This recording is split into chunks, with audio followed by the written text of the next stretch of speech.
पापा के परियन के नखरा आधतन के ढकई वाला कपड़ा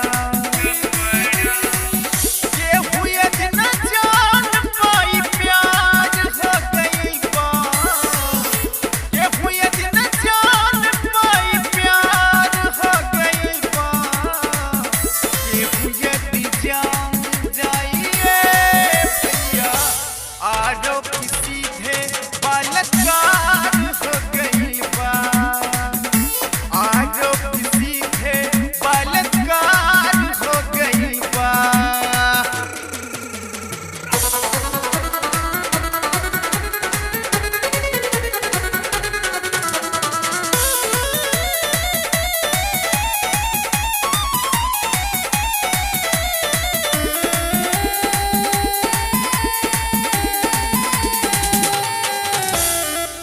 रोड पर जो चल बिउरनिया पता न देखाई के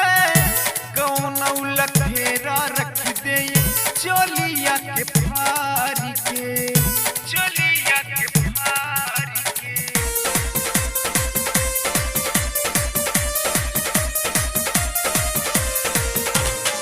रोड पर जो चल बिउरनिया पता न देखाई के कौन लखेरा रख दे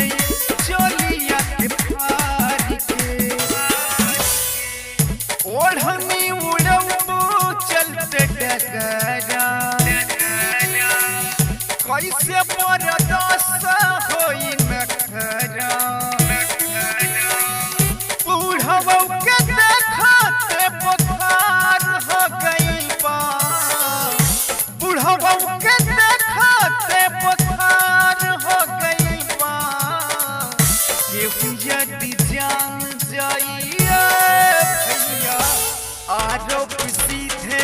बालकार हो गई बा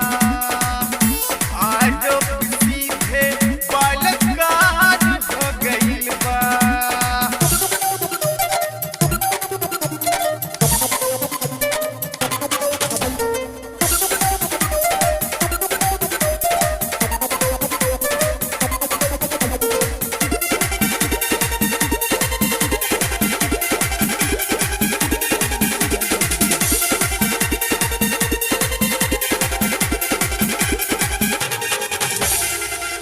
सोलह सिंगार कैके जैबू यदि बाजार हो सोहदन के नियत के हो जैबू शिकार हो जैबू शिकार हो।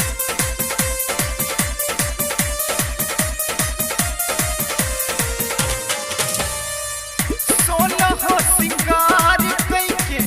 जैबू यदि बाजार हो सोहदन के नियत के हो जैबू शिकार हो।